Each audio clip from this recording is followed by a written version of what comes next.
Retour dans le débat de France 24. Notre deuxième face-à-face est consacré à la purge en Turquie. 3 mois après l'échec du coup d'État, le pouvoir du président Erdogan n'en finit pas de reprendre en main le pays. Alors que 30 000 personnes, en majorité des fonctionnaires, sont sous les verrous, 70 000 visées par des enquêtes. On apprend cette semaine que 12 000 policiers ont été mis à pied.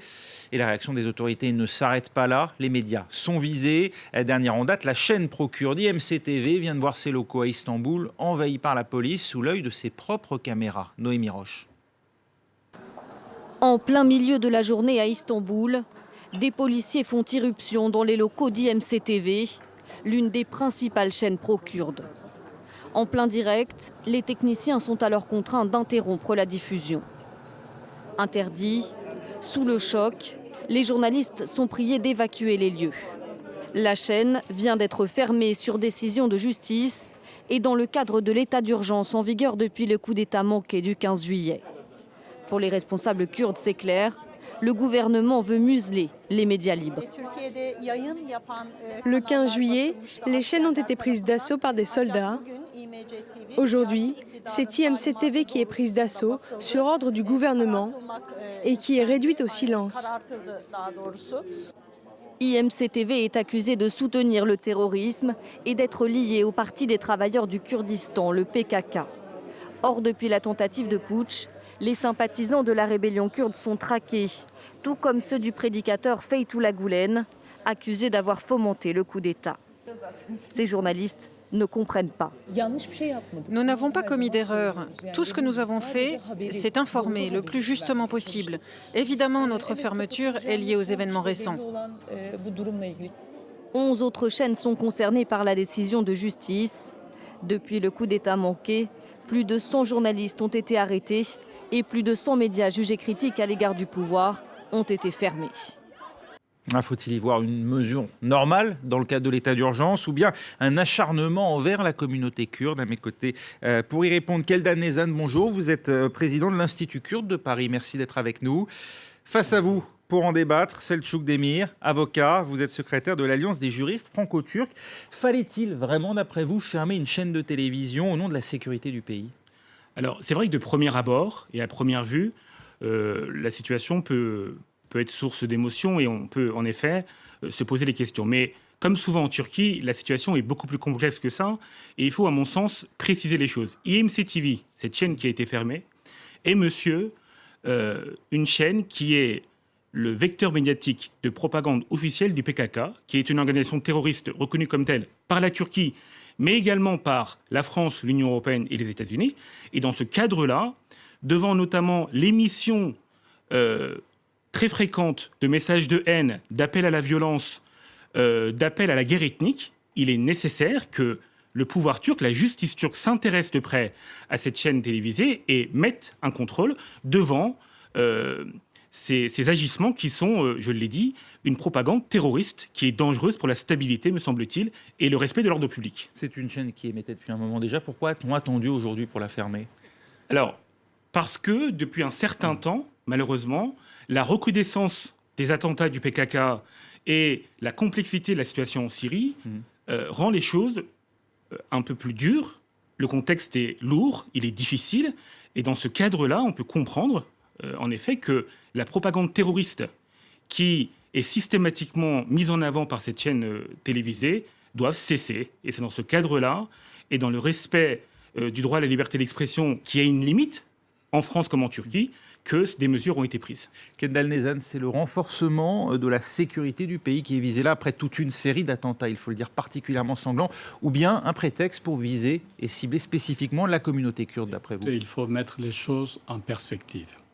Depuis la tentative ratée et amateur du coup d'État du 15 juillet, 1 millier d'associations et de fondations ont été interdites. Une vingtaine d'universités ont été fermées. 100 000 personnes ont été licenciées par des décrets-lois de leurs fonctions. Il y a 32 000 personnes derrière les verrous. On a dû libérer des prisonniers de droit commun pour incarcérer ces nouveaux venus. Pour faire de la place, en fait, c'est ce que vous dites. Pour faire de la place. Et récemment, il y a 2 semaines, 12 000 enseignants kurdes ont été licenciés par des décrets-lois, sans décision de justice, sans rien, sans aucun recours juridique possible. Ces gens-là ne peuvent même pas un jour rêver d'avoir un autre emploi public dans la fonction publique. Dans ce cadre-là, il y a effectivement des radios, des chaînes de télévision, pas uniquement kurdes, il y a des chaînes de télévision de l'opposition, supposées sympathisant de tel ou tel courant. Parmi les dernières chaînes interdites, tenez-vous bien, il y a une chaîne qui diffuse uniquement des bandes dessinées en langue kurde qui s'appelle Zarok TV, pour laquelle nous avons fourni des programmes. C'est des bandes dessinées, des dessins animés achetés à la société française Mediatoon qui les vend au monde entier. Donc, c'est une mesure pour faire taire toutes sortes d'oppositions. Pour M. Erdogan, tous ceux qui ne pensent pas comme lui sont des terroristes ou des ennemis de l'intérieur. Oui, mais il avait attendu aujourd'hui pour procéder à ces fermetures. Vous dites quoi? Le coup d'État sert en réalité les intérêts du pouvoir? Oui, le pouvoir, le coup d'État, la tentative de coup d'État a été ratée, mais le contre-coup d'État est parfaitement réussi. Cercle après cercle, on arrête des milliers et des milliers de gens. Et après ça, vous avez des universitaires. Après, il y a des députés qui sont en procès, il y en a 51. Il y a 24 maires élus qui ont été déchus de leur mandat. 24 maires élus. C'est le truc des Alors, voilà. Le message de M. Nezhan est symptomatique de la façon dont, de façon générale, en Occident, on a analysé le coup d'État, la tentative de coup d'État du 15 juillet.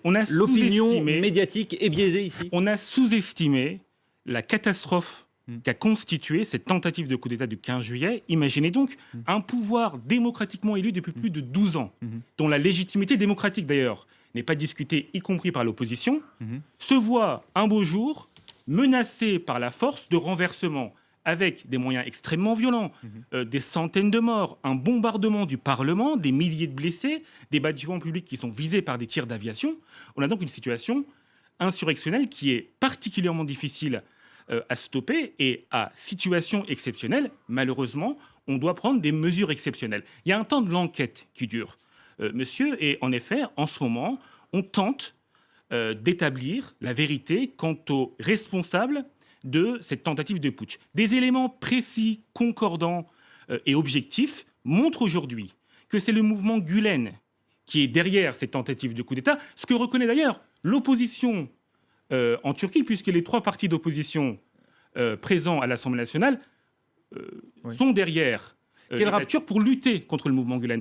Donc, quel rapport avec le PKK? Alors, une situation exceptionnelle et aussi une recrudescence, malheureusement, des attentats du PKK qui profitent de la situation confuse en Syrie pour essayer de déstabiliser la Turquie en multipliant les attentats. On a des centaines de morts depuis plusieurs mois qui viennent s'ajouter aux 40 000 depuis 40 ans de cette organisation terroriste. Et du groupe État islamique. On a donc légitimement un État turc qui, dans le cadre d'une légitime défense proportionnée, essaie par tous les moyens de se défendre. Il s'agit, monsieur, de la question de la survie de la République.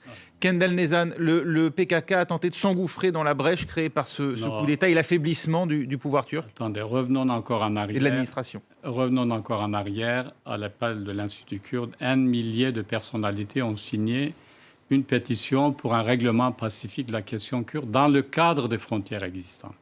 Et cela a amorcé un processus de paix jusqu'au mois de juillet 2015. Il y a eu des négociations, des discussions. Il restait juste une mesure à appliquer, une amnistie générale. Processus saboté par le PKK. Non, Alors, ne m'interrompez pas. Et le processus a été arrêté une fois que M. Erdogan a vu aux élections de juin 2015 son parti perdre la majorité. Et le HDP rentré. Et oui, il a joué la carte. Parlement. Il a joué la carte de l'ultranationalisme. Il y a eu aussi des attentats à cette période. Mais depuis, oui, la guerre a été relancée. Dans une guerre, vous en avez qui vont bombarder des régions entières avec leurs avions, donc qui bombardent. Dans la ville dont je suis originaire, la ville de Diyarbakir, par exemple, a été détruite par les chars et les hélicoptères, sous prétexte qu'il y avait des barricades.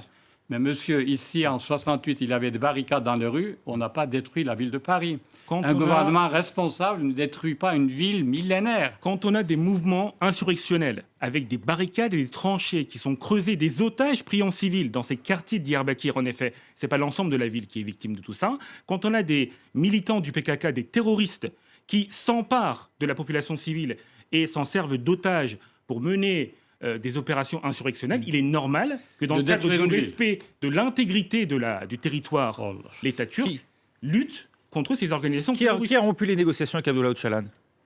Le gouvernement, évidemment. Les négociations, elles ont été rompues par les actions terroristes du PKK qui, après le 20 juillet et l'attentat de Suruk, a assassiné des policiers dans leur sommeil et a provoqué une situation malheureusement de plus en plus instable en accélérant aussi le nombre d'attentats sur le territoire. Mais est-ce que vous, Monsieur Nezhan, qui est un responsable associatif kurde, qui est responsable et qui sait ce qu'il dit, est-ce que vous condamnez les attentats terroristes du PKK? Je condamne le terrorisme d'État de la Turquie. Non. Attendez, on Le commence PKK par là. est reconnu comme terroriste par la Oui, France, les alors États-Unis justement, et l'Union européenne. effectivement. Quel terrorisme d'État vous parlez? Attendez, laissez-moi m'exprimer. Le Parti des travailleurs du Kurdistan, donc le laissez-moi PKK. m'exprimer. Je condamne le terrorisme d'État de Turquie, pour commencer. Répondez à ma question, s'il vous plaît. Non, ne m'interrompez pas, je vais y Répondez à ma venir. question. On va laisser Donc, Kendall Nezhan voilà, répondre. donc le terrorisme d'État de la Turquie qui a interdit la langue kurde jusqu'à 1991. Les gens se sont soulevés parce qu'il y avait une oppression insupportable. Mais ce n'est plus le cas aujourd'hui. Et en même temps, j'ai œuvré pour qu'il n'y ait plus de, on a œuvré pour qu'il n'y ait plus de violence, une question de règlement pacifique. Évidemment, je condamne toutes les Vous violences. condamnez la méthode du PKK. Oui, bien sûr, je suis pour des moyens pacifiques pour mener le combat légitime des Kurdes. Il y a de 15 à 18 millions de Kurdes en Turquie. Il faut qu'ils aient leurs universités, leurs écoles, leurs chaînes de télévision. Mais si le gouvernement interdit tous les partis d'opposition, les chaînes d'opposition, les revues, les journaux, les gens vont conclure qu'il n'y a pas d'autre moyen pour se défendre que de prendre les En armes. matière de liberté fondamentale, Oui. des progrès considérables ont été effectués par la Turquie en matière de liberté d'expression, de liberté de réunion et d'association. Monsieur Nezhan le sait. D'ailleurs, si un Pas parti pour les journalistes, politique, et on va en parler. si un oui, parti allez. politique pro-kurde aujourd'hui est à l'Assemblée, si ce parti a On pu parle du faire HDP. partie Alors, on va expliquer pour du ceux qui nous gouvernement regardent. intérimaire l'an dernier, c'est donc bien qu'une représentation politique existe, Monsieur Nezhan. Il Vous n'y ne avait pouvez de pas gouvernement intérimaire. parler de la Selçuk situation Demir. de 91 pour exposer votre thèse aujourd'hui. Selçuk C'est pas Demir, sérieux. c'est l'entrée du HDP qui est d'une certaine manière le déclencheur de cette situation, on va dire, sensiblement plus tendue depuis l'année dernière entre le pouvoir. Et on a vu d'ailleurs Recep Tayyip Erdogan qui ne pouvait pas, au passage, faire voter sa réforme de la Constitution qui renforçait le pouvoir exécutif. Non, ce n'est pas l'action du HDP qui est condamnable. Vous savez, le HDP, il est également pris en otage par le PKK. En août 2015, M. Demirtas déclarait que le PKK, je cite, devait déposer les armes sans condition. Même lui demande que le PKK dépose les armes.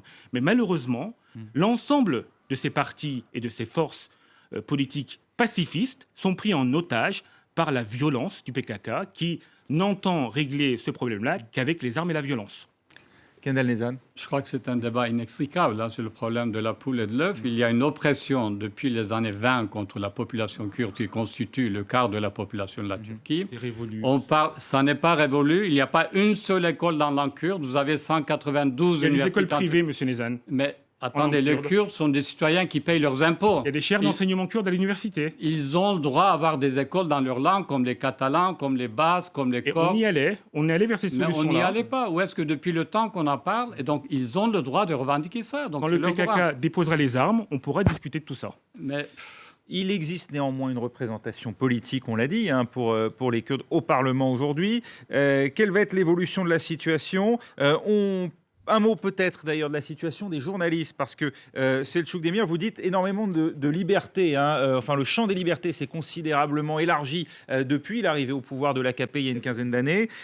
Pour autant, on n'a jamais vu autant de journalistes emprisonnés. La Turquie occupe aujourd'hui la 151e place sur 180 au palmarès, si l'on peut dire, le classement mondial de la liberté de la presse publié par Reporters sans frontières. Il y a plus de 100 journalistes qui ont été arrêtés et 12 chaînes de télévision interdites depuis ces événements. Oui, monsieur, mais être journaliste, ce n'est pas être au-dessus de la loi. La liberté d'expression, elle a des limites. Cette limite, c'est notamment de ne pas faire la propagation d'un discours terroriste. Faire le jeu du PKK, ce n'est pas une opinion, c'est un délit. C'est un délit également en France, quand il s'agit pour des journalistes ou des individus de faire la propagande d'organisations terroristes. Donc, être journaliste, être avocat, ou être membre de quelconque corps de métier, ça n'exempte pas d'une responsabilité vis-à-vis de la loi. Et il y a beaucoup plus de journalistes qui se mettent en dehors, qui contreviennent à la loi en Turquie qu'ailleurs. Absolument pas, parce que ce qu'il faut aussi que vous compreniez, c'est que malgré tous les raccourcis qu'on peut avoir dans la presse occidentale sur la Turquie, on a une presse d'opposition qui est encore extrêmement active.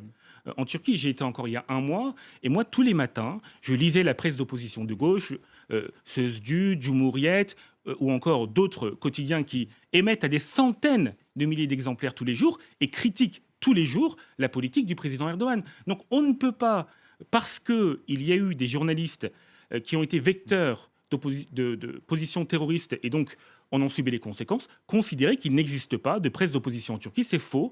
On a une véritable vitalité de la société civile en Turquie. Mais écoutez, c'est la conception turque de la liberté d'expression. Absolument. On leur laisse cette liberté-là. La Turquie est le pays qui a le plus grand nombre de journalistes en prison.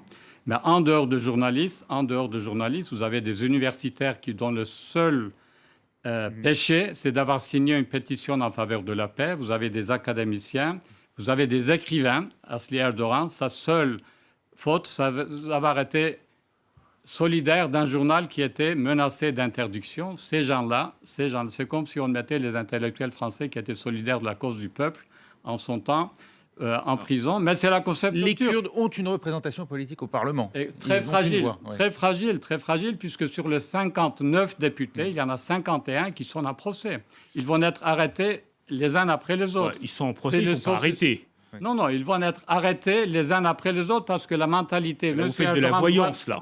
Mais monsieur, il vont n'y a être pas arrêtés. d'état de droit, il y a une justice aux ordres. Oui. Et monsieur Erdogan arrête les uns après les autres, y compris parmi les universitaires turcs qui, par souci de la paix, ont demandé un règlement pacifique de la question kurde. Ils sont en prison. Donc, Aucun député du HDP n'a été arrêté. L'immunité parlementaire de tous les députés a été levée, mais la justice fera son travail et on verra si certains sont inquiétés. Mais pour l'instant, il n'y a aucun député HDP qui a été arrêté. Mais il y a des maires qui sont en prison. Oui, parce que ces maires-là soutiennent l'organisation du PKK. Donc vous défendez le point de vue de votre gouvernement. Absolument moi, je pensais pas. que vous étiez un représentant associatif. Non, moi je défends le point de vue d'un franco-turc qui a des opinions et qui, à ce titre, n'est pas d'accord avec vous, monsieur Nezhan. Il faut aussi... Non, on peut ne pas faut être s'en d'accord. contenter. mais Le vous êtes président dans un Erdogan pays. a quand même été élu assez largement, et en tout cas son parti, l'AKP, Non, domine attendez, aujourd'hui c'est le la Parlement, moitié- signe qu'il est soutenu par un certain nombre Par de la Turcs. quand même. moitié de la population et l'autre moitié le déteste. Plus de la Il moitié. n'y a jamais eu une polarisation à ce degré dans le pays. Même si tout le monde a condamné la tentative de coup d'État, le parti kurde le premier, puisque le coup d'État militaire ont toujours été Est-ce catastrophiques que pour le l'AKP pays. a renforcé ses positions au Parlement après Et les dernières la- élections L'AKP a profité de cet événement pour éliminer toutes les oppositions et ça va venir vague après vague. Donc on est dans Un mot tout de même, rouleau compresseur. parce que la Turquie est d'abord dans une position régionale particulière et donc à la croisée de plusieurs zones de conflit. La Turquie est engagée aujourd'hui en Syrie, Selçuk Demir. Quel est l'objectif, quel est l'adversaire prioritaire de la Turquie? On pensait, on espérait, vu de France, qu'il s'agissait du groupe État islamique. On a l'impression effectivement que le YPG, les combattants kurdes sur le sol syrien, sont la cible prioritaire aujourd'hui de la Turquie. Alors, les cibles prioritaires de la Turquie dans le cadre de l'intervention militaire en Syrie, c'est en effet Daesh, qui est une menace pour la stabilité de la Turquie et pour la stabilité de la région de façon générale, mais c'est également le YPG, qui est l'organisation sœur du PKK et qui, par ce biais-là, je l'ai dit, commet des attentats terroristes sur le sol turc. Donc, dans une volonté d'arriver à une stabilité et le respect de son intégrité territoriale, la Turquie a dû intervenir militairement en Syrie afin, je l'ai dit, notamment de mettre à mal Daesh. Et elle l'a plutôt bien fait, puisque depuis qu'elle est entrée dans le nord de la Syrie, elle a nettoyé de la présence de Daesh un certain nombre de zones. Et alors qu'hier, certains comme M. Nezhan critiquaient l'absence de réaction de l'armée turque, par exemple à Kobané, aujourd'hui, on ne peut pas critiquer cette même armée qui intervient contre Daesh. Ce serait, à mon sens, avoir un double discours que n'a pas, j'espère, M. Nezhan. Kendall Nezhan, pour conclure. Pour conclure, écoutez, c'est une situation extrêmement dangereuse.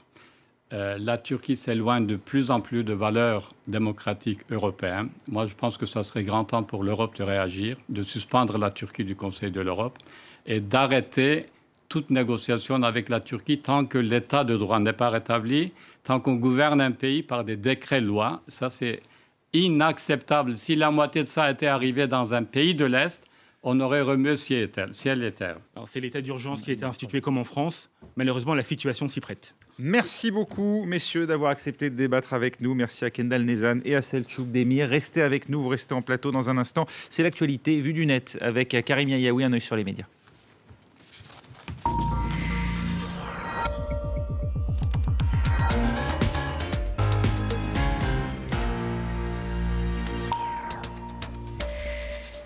Un œil sur les médias avec Karim. Oui, bonjour Karim. Bonjour. On commence justement avec le sujet de notre débat, la Turquie et la purge qui se poursuit, notamment les médias qui en font les frais. Alors c'est vrai qu'on a beaucoup vu aujourd'hui ces images de cette chaîne kurde IMC TV partagées sur les réseaux sociaux, notamment sur le compte Twitter de l'AFP, le département photo de l'AFP, qui a mis en ligne quelques images, notamment celle de ces journalistes qui lèvent les bras en expliquant qu'on ne pourra rien faire contre la liberté de la presse. Des journalistes tout de même abattus, comme en témoigne cette photo, ou encore celle-ci. En tout cas, du côté d'un certain nombre de médias kurdes, on a souligné que rapidement un certain nombre de personnes se sont rassemblées pour manifester contre cette action. On en parle aussi dans les médias français, notamment sur le site de Ouest France, qui évoque ces 12 chaînes de télévision classées terroristes par le gouvernement et soupçonnées d'être liées au PKK. Il y a une réaction relayée par Guillaume Perrier qui reprend une déclaration de ce journaliste, Hassan Kemal, qui ne partage pas forcément le point de vue de votre invité tout à l'heure et qui considère, lui, que la liberté de la presse n'a jamais été aussi malmenée en Turquie. En tout cas, c'est le point de vue de ce journaliste de Milliyet. Toujours dans les médias turcs du côté de ce journal, Hürriyet Daily News, on se fait l'écho des déclarations de l'opposition et notamment de l'opposition kémaliste. Le patron du CHP considère que Erdogan en profite de l'état d'urgence pour resserrer la pression sur l'opposition.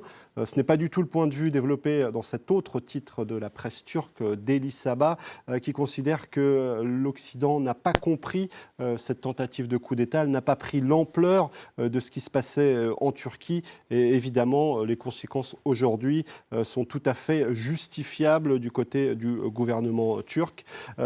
Pour clore ce chapitre, il y a éventuellement cet article à lire du côté de France Inter avec l'analyse de Bernard Guetta, qui considère que Erdogan a tout de même les mains libres. Les États-Unis auraient peut-être les moyens de le réfréner puisque la Turquie fait partie de l'OTAN, mais on ne veut pas déstabiliser une région déjà particulièrement déstabilisée. Autre sujet, la stratégie qu'on peine à comprendre, ou peut-être trop bien au contraire, de Nicolas Sarkozy sur la question du voile. Alors c'est vrai que Nicolas Sarkozy s'est exprimé sur cette question du voile, pas mal d'articles là-dessus, notamment sur le site du Huffington Post, la stratégie de l'ambiguïté permanente. Nicolas Sarkozy répondait à un journaliste d'une radio française qui lui demandait s'il était en train de préparer une loi contre le voile dans l'espace public. Il répond que oui. Rapidement, un de ses lieutenant explique que les journalistes n'ont rien compris. Gérald Darmanin tempère. Et puis, on voit cet article apparaître sur les réseaux sociaux, celui de Marianne, qui nous explique que Nicolas Sarkozy est en train de préparer un plan, notamment avec un de ses lieutenants, Guillaume Larrivé, un plan qui viserait les signes ostentatoires, mais exclusivement musulmans, puisque le voile serait le seul concerné, avec un texte qui s'en prendrait aux signes qui marquent l'adhésion, je cite, à une idéologie revendiquant l'inégalité homme-femme. Alors évidemment, ça suscite pas mal de réactions, puisque sur cette question, Nicolas Sarkozy va plus loin que le Front National, qui évoque, lui, l'interdiction de tout signe ostentatoire, que ce soit la kippa ou les grandes croix ou encore le voile. Mais là encore, Guillaume Larrivé rétropédale et explique qu'il en réalité plaidait pour l'interdiction du burkini. En tout cas, il est parfois intéressant de jeter un regard du côté des déclarations des hommes politiques il y a quelques années. En 2009, Nicolas Sarkozy, au lendemain d'un discours de Barack Obama, expliquait qu'il était d'accord sur la liberté du port du voile islamique. Je suis totalement d'accord avec le discours du président Obama. En France, une jeune fille qui veut porter le voile peut le faire, c'est sa liberté. Alors évidemment, sur les réseaux sociaux, les réactions étaient nombreuses et ironiques, comme celle de l'humoriste Alex Vizorek, qui écrit sur son compte Twitter « S'il ne monte pas dans les sondages, la prochaine fois, il va proposer d'interdire les Arabes ». Ça promet. Un mot rapidement sur le centenaire de la naissance de François Mitterrand. C'est dans quelques jours et à cette occasion, un livre de correspondance semble décidément promis au succès. Alors ce livre, on en trouve quelques extraits du côté de l'Obs, une correspondance avec Anne Pinjot sur de très nombreuses années, entre 1962 et 1995, plus de 1000 lettres envoyées donc en 30 ans.